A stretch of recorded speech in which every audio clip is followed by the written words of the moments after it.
Everyone, this is Shobhit Tirwan. I hope आपका chemistry का exam अच्छा गया होगा। कुछ बच्चों का अच्छा गया है, कुछ बच्चों का किसी कारणवश खराब भी गया है। तो जिनका अच्छा गया है उनको ज्यादा खुश नहीं होना। ये नहीं कि इतना खुश हो गए कि सर पे चढ़ गए और ओवर कॉन्फिडेंट हो गए, आगे के एग्जाम खराब कर दिए। नहीं, हो गया अच्छी बात है। और जिन बच्चों का थोड़ा खराब भी गया है, कोई बात नहीं यार, अभी फिजिक्स बचा है, मैथ्स बचा है, बायोलॉजी बचा है, उसमें अच्छे से गुस्सा निकालेंगे, उसमें अच्छा स्कोर करेंगे। इस एक एग्जाम की वजह से आगे आने वाले एग्जाम्स हमें नहीं खराब करने हैं। जैसा हुआ कोई बात नहीं, अब आगे जो अगला टारगेट है, जो कि अब फिजिक्स का एग्जाम, उस पर अच्छे से फोकस करना है। फिजिक्स के एग्जाम के लिए मैं आपको पहले ही वार्न कर रहा हूं, पिछले 4-5 सालों से काफी टफ एग्जाम आया है। तो हमें अच्छे से रगड़ना है। ये जो 5 साढ़े 5 दिन का हमें गैप मिला है, इसको अच्छे से यूटिलाइज करना है। जो चीज मैं यहाँ पे बता रहा हूं, उसको एक एक्सपीरियंस एडवाइस मान के, बिल्कुल लकीर मान के फॉलो कर लेना।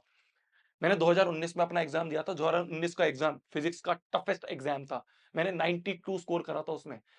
बहुत कम चीजें यूज करके, बहुत कम रिसोर्सेज यूज करके, जहां मेरे दोस्त पता नहीं कौन कौन से बतेरी बुक्स कर रहे थे, मैंने बहुत कम चीजें यूज करके 92 स्कोर करा। क्या क्या चीजें यूज करी मैं आपको बताने वाला हूं, ध्यान से सुनते रहना। ये स्ट्रेटेजी को यूज करोगे, बहुत अच्छा स्कोर करोगे। आराम आराम से करना है, ठीक है? शुरू से लेकर एंड तक ध्यान से सुनना। सबसे पहली चीज है आपकी कि भाई 5 साढ़े 5 दिन का हमें टाइम मिला है, तो इन 5 साढ़े 5 दिन के टाइम को आप कैसे यूटिलाइज करो। सबसे पहली चीज है, जो शुरू के आपके 2-2.5 दिन है, जैसे अभी का आपके पास आधा दिन बचा है और जो आपके पास आगे के 2 दिन है, कोशिश करना इन 2-2.5 दिनों में अपने जितने भी वीक टॉपिक्स हैं उनको कवर कर लो। आपने देखा होगा केमिस्ट्री के एग्जाम में, अगर कोई ऐसा चैप्टर है जो काफी मुश्किल था और आपने एंड के लिए छोड़ दिया, तो वो छूट ही गया, वो एंड में हो नहीं पाया। एंड में आपने सोचा छोड़ो यार, बाद में देख लेंगे।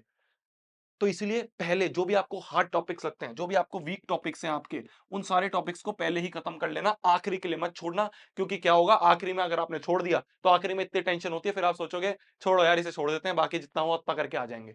तो इसलिए पहले 2-2.5 दिन में जितने भी वीक टॉपिक है, जितने भी हार्ड टॉपिक हैं, सबसे पहले हार्डेस्ट टॉपिक, फिर उसके बाद सेकंड हार्ड, तीसरा थर्ड हार्ड, फोर्थ हार्ड, इससे ऐसा करके आपको हार्ड से लेके आसान वाले टॉपिक्स तक जाना है। ये आ गया आपके शुरू के 2-2.5 दिन। बाकी के जो बचे आपका 1-1.5 दिन है, उस 1-1.5 दिन में कोशिश करना, आपके जितने भी पहले से अच्छे आते हैं आपको चैप्टर्स, जो आपके स्ट्रॉन्ग टॉपिक्स हैं, उनको एक बार वापस से रिवाइज कर लो। तो जो आपके जो स्ट्रॉन्ग टॉपिक्स हैं, स्ट्रॉन्ग टॉपिक्स को आप वापस से रिवाइज कर लो। स्ट्रॉन्ग टॉपिक्स को आपने वापस से रिवाइज कर लिया। और जो बचे हुए रिमेनिंग डेज है, जो बचे हुए आपके रिमेनिंग डेज हैं, उन बचे हुए रिमेनिंग डेज में हम क्या करेंगे, हम भर भर के पीवाईक्यूज करेंगे और जितने भी एनसीईआरटी के क्वेश्चंस हैं उनको करेंगे। एनसीईआरटी के कौन से क्वेश्चंस? एनसीईआरटी के जो इंटेक्स्ट क्वेश्चंस हैं और जो एक्सरसाइज वाले क्वेश्चंस हैं और जो बीच बीच में क्वेश्चंस हैं। मैंने मात्र ये दो चीज करी थी। मैंने कोई बुक नहीं उठाई, मैंने कुछ अलग नहीं करा। मैंने जितने प्रीवियस ईयर क्वेश्चन थे, चाहे वो दिल्ली के क्वेश्चन हो गए, चाहे वो फॉरेन के क्वेश्चन हो गए, चाहे वो सीबीएसई के क्वेश्चन हो गए, सारे लगाए। जितने भी मेरे को एनसीईआरटी के क्वेश्चंस थे, जितने भी बैक एक्सरसाइज के क्वेश्चन थे, जितने भी इंटेक्स्ट के क्वेश्चन थे, सारे लगाए। और मैंने देखा कि एग्जाम में बिल्कुल इसी तरह के रिपीटेड क्वेश्चंस दिखे। बच्चों ने क्या करा, मैं भैया अपने ये वाले टॉपिक भी देख लूंगा, इसके 1000 क्वेश्चन कर लूंगा, उसके 1000 क्वेश्चन कर लूंगा, प्रीवियस ईयर क्वेश्चन नहीं देखूंगा, एनसीईआरटी के क्वेश्चन नहीं देखूंगा। ये सबसे ज्यादा इंपॉर्टेंट है। सीबीएसई यहीं से डायरेक्ट उठा के सवाल पूछ लेता है। प्रीवियस ईयर क्वेश्चंस ही बहुत ज्यादा रिपीट होंगे, कुछ वैल्यूज चेंज होंगी बस। तो इसलिए पहला काम है, आपके वीक टॉपिक्स, जो हार्ड टॉपिक्स है, उनको कवर कर लो। इससे आपको होगा कि हाँ यार, भारी जो चंक था वो मैंने खत्म कर दिया। फिर जो स्ट्रॉन्ग टॉपिक है वो तो आपको आते ही थे, उनको आपने रिवाइज करा और एंड में आपने जितने भी प्रीवियस ईयर क्वेश्चन थे, जितने भी एनसीईआरटी के क्वेश्चन थे, वो कर लिए। साथ ही साथ आपने डेरिवेशंस देख ली। साथ ही साथ आपने डेरिवेशन देख ली। भैया ये डेरिवेशंस, प्रीवियस ईयर क्वेश्चंस, ये कहां मिलेंगे? मेरी जान, मैंने दे रखे हैं, देख। डेरिवेशन हाथ से लिखी हुई दे रखी है, कहीं से भी। एक टाइप्ड डेरिवेशन नहीं है जो आपके बुक में लिखी होती है। बुक में लिखी हुई डेरिवेशन आज तक किसी के नहीं समझ में आई। पूरे यूट्यूब में पहली बार मैं लेके आया कि मैंने सारी डेरिवेशंस अपने हाथ से बिल्कुल आसान भाषा में लिखी है। हर एक चैप्टर की 48 पेज का ये पीडीएफ है, आईपैड पे लिखी हुई डेफिनेशन है, मैंने अपने हाथ से अपनी भाषा में लिखी है। क्योंकि एनसीईआरटी में जो लिखी होती है, बुक में जो लिखी होती है, वो बुकिश लैंग्वेज होती है, समझ में नहीं आती। हमें कैसे लिख के आनी है एग्जाम में जिससे पूरे नंबर मिले, वो मैंने लिख रखा है। आप एक बार उठाओगे इस डेरिवेशन बुकलेट को, एक बार पढ़ोगे, आप कहोगे भैया इससे बढ़िया बुकलेट आज तक देखी नहीं। पैसे दे के भी इतनी अच्छी नहीं मिलेगी जितनी है। मैं इस डंके की चोट पे मैं इसका आपको बता सकता हूँ। तो डेरिवेशंस के लिए आप ये यूज कर सकते हो। प्रीवियस ईयर क्वेश्चंस भी मैंने चैप्टर वाइज आपके निकाल के दे रखे हैं। प्रीवियस ईयर क्वेश्चंस के लिए आप ये वाली बुकलेट यूज कर सकते हो। और प्रीवियस ईयर क्वेश्चंस देखने हैं और प्रीवियस ईयर क्वेश्चंस प्रैक्टिस करने हैं, पहला काम है, पहली प्रायोरिटी है ये दोनों पीडीएफ। इसके बाद भी आपके पास टाइम बचा है तो प्रीवियस ईयर क्वेश्चंस गूगल पे डालोगे, प्रीवियस ईयर क्वेश्चंस काफी वेबसाइट से मिलने हुए हैं, तो और पुराने में मिल जाएंगे। तो पहली प्रायोरिटी जो है आपकी, वो है आपने सारे के सारे टॉपिक्स कवर कर लिए, सारी की सारी थ्योरी कवर कर ली। थ्योरी कवर करने के लिए आप क्या करोगे? थ्योरी कवर करने के लिए आपके पास सबसे बेस्ट तरीका जो है इस समय पे, वो होता है वन शॉट वीडियो देखना। तो कोई भी चैनल जिसका आप आज तक देख के आ रहे हो, जिसको आपसे प्यार है आपको, उस चैनल को आप देख लेना, उसका वन शॉट वीडियो देखना, साथ ही साथ अगर आपको कहीं से नोट्स मिल जाए, उसी चैनल ने नोट्स दे रखे हैं, तो उन नोट्स को आप साथ में यूज़ कर सकते हो। तो आपने क्या करा, नोट्स प्रिंट आउट करवा लिए, साथ में उसका वन शॉट वीडियो देख ली, तो आपको कॉन्सेप्ट पूरा कंठस्थ हो गया, सारी थ्योरी आपको कंठस्थ हो गई। जब आपको थ्योरी कंठस्थ हो गई, उसके बाद आपने क्या करा, प्रीवियस ईयर क्वेश्चंस की मैंने बुकलेट दे रखी है, वो कंप्लीट करी, डेरिवेशंस की मैंने बुकलेट दे रखी है, वो कंप्लीट करी और एनसीईआरटी के सारे क्वेश्चंस आपने कंप्लीट करे। बस ये 3 चीज़ करना, आप देखोगे एग्ज़ाम में डायरेक्ट यहीं से उठ के सवाल आए हुए हैं। हज़ारों चीज़ों में नहीं भागने की ज़रूरत है, इतना भी अच्छे से कर लिया, बहुत अच्छा स्कोर कर पाओगे। ये हो गई एग्ज़ाम के लिए प्रिपरेशन की बात। अब अगर हम बात करें कि भाई एग्ज़ाम में आपको किस तरह से अटेम्प्ट करना है जिससे आप अच्छा करके आओगे। देखो यार, आपको कितना ही आता हो, आपके दिमाग में कितनी चीज़ भरी हो, जब तक आप उसको एग्ज़ाम में अच्छे से लिख के नहीं आ सकते, तब तक आपको पूरे नंबर नहीं मिलेंगे। टीचर एक 5वीं क्लास का बच्चा है, इस बात को ध्यान रखना। आपको हर एक चीज़ मेंशन करनी है। आप कोई भी न्यूमेरिकल सॉल्व कर रहे हो, तो हर एक न्यूमेरिकल को बिल्कुल स्टेप बाय स्टेप सॉल्व करना। जितने भी फ़ॉर्मूलाज़ हैं, वो सारे फ़ॉर्मूला वहाँ पे मेंशन करना कि भाई मैंने यहाँ पे ये यूज़ करा, मैंने यहाँ पे ये यूज़ करा। ऐसा यूनिट्स का आपको ध्यान रखना है। ये मैं आपको वो चीज़ें बता रहा हूँ जो आप अभी से यूज़ करना शुरू करो। 5 दिन है, 5 दिनों में जितनी भी प्रैक्टिस कर रहे हो, उसमें ये सारी चीज़ें अभी से करना। तो आखिरी में आपको ऐसे बोझ नहीं आएगा, जोर नहीं आएगा कि यार भैया ये याद रखना है, अंडरलाइन याद रखना है। अभी से करो ना।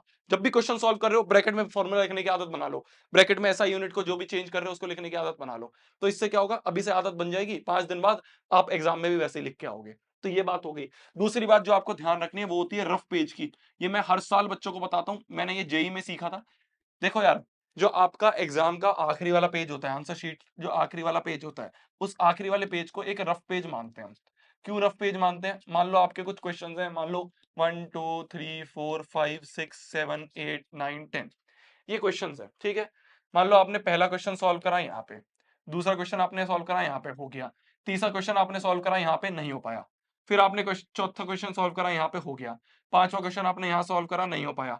फिर आपका छठवां क्वेश्चन यहाँ सॉल्व करा, नहीं हो पाया। सातवां हो गया, आठवां हो गया, नौवां हो गया, 10वां क्वेश्चन आपने यहाँ सॉल्व करा, नहीं हो पाया। अब इसके बाद जब पूरा पेपर कंप्लीट हो जाएगा, तो आप वापस जाओगे। अब वापस जाओगे तो तीसरे क्वेश्चन में आपने जितनी कैलकुलेशन करी थी, वो कैलकुलेशन तो आप ढूंढ ही नहीं पाओगे, क्योंकि यहाँ तो आपने खिचड़ी बना दी। तो आपको फिर से वापस से पूरे तीसरे क्वेश्चन की कैलकुलेशन करनी पड़ेगी। जेईई में हम क्या करते थे, हम जो भी रफ पेज होता था, उस रफ पेज को ऐसे बनाते थे कि ये जो रफ पेज है, इसमें जैसे पहला क्वेश्चन मैंने कहीं पे उसकी कैलकुलेशन करी, तो पहले क्वेश्चन की कैलकुलेशन ऐसे ब्लॉक बना लिया। दूसरे क्वेश्चन की कैलकुलेशन करी, ब्लॉक बना लिया। तीसरे क्वेश्चन की कैलकुलेशन करी, ब्लॉक बना लिया।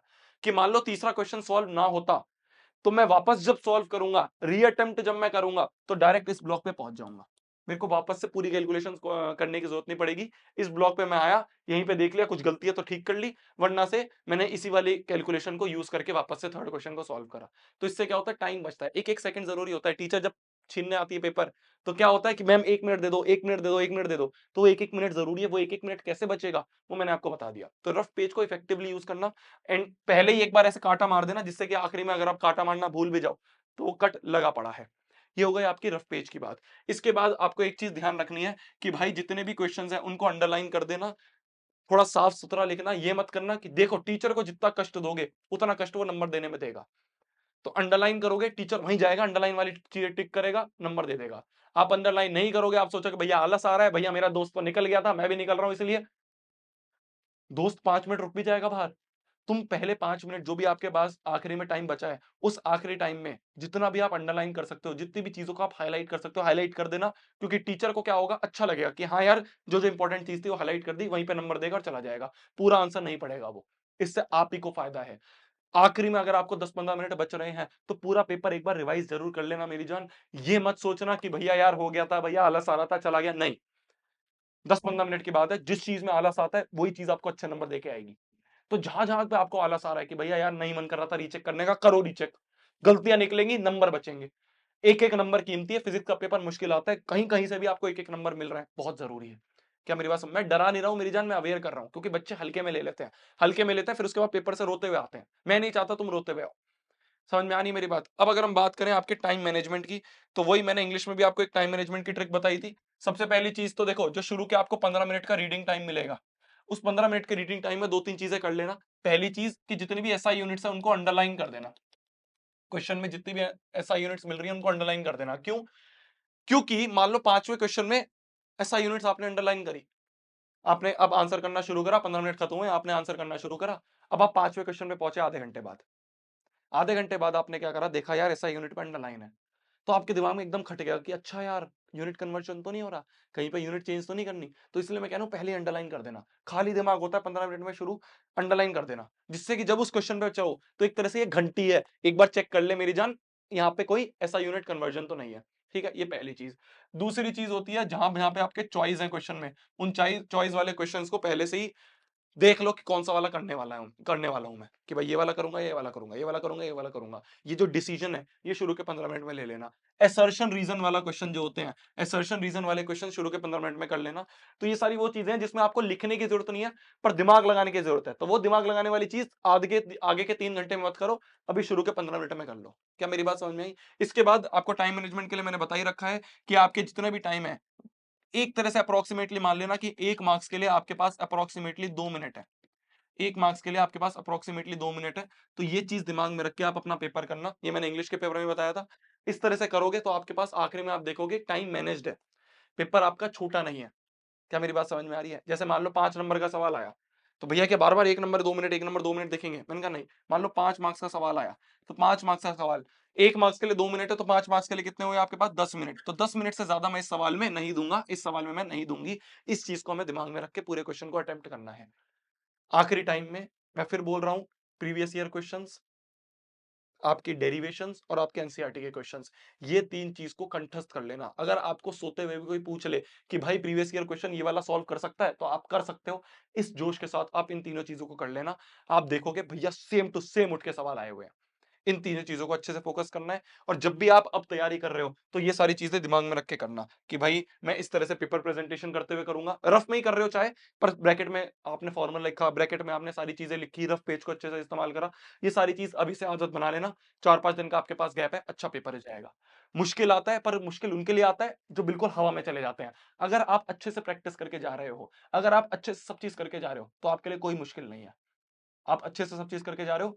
मैं 92 स्कोर कर रहा था। सबसे टफेस्ट एग्ज़ाम था उस समय 2019 का फिज़िक्स का। जब भी 92 आए थे, क्यों आए थे? क्योंकि मेरे को अपने पे विश्वास था कि यार मैं सारे करके आया हूँ। मेरे को जितना आता था मैंने सारा करके आया हूँ। बस तो टीचर को पता है आपने सारा कर रखा है, आपको पूरे नंबर देगा। तब तक के लिए वही पढ़ना है, फोड़ना है, कहर मचा देना है, आग लगा देनी है। मेरी तरफ से कोई और चीज़ चाहिए हो बिल्कुल बताना। ये सारी पीडीएफ फ्री ऑफ कॉस्ट है, आपको नीचे डाउनलोड पे मिल जाएँगी। ड्राइव पे डाउनलोड करके प्रिंट निकाल के आगे-पीछे प्रिंट कर लेना, यूज़ कर लेना। और कुछ चीज़ मेरी तरफ से चाहिए हो बिल्कुल बताना, मैं आपके लिए 24/7 खड़ा हूँ। बाय-बाय। तब तक के लिए वही पढ़ना है, फोड़ना है, कहर मचा देना है, आग लगा देनी है। Bye bye, good night, take care. मिलते हैं अगली वीडियो में। Bye, bye, bye. All the best, all the best. अच्छा करोगे तुम। फोड़ के आओगे, फोड़ के आओगे। कम पढ़कर भी जो बच्चा फोड़ के आए, उसे एक लेजेंड कहते हैं और तू एक लेजेंड है। तू फोड़ के आएगा। ठीक है? बाय-बाय। जाओ, जाओ पढ़ लो, पढ़ लो। अब कुछ नहीं, जाके पढ़ लो। चलो यूट्यूब बंद। बाय।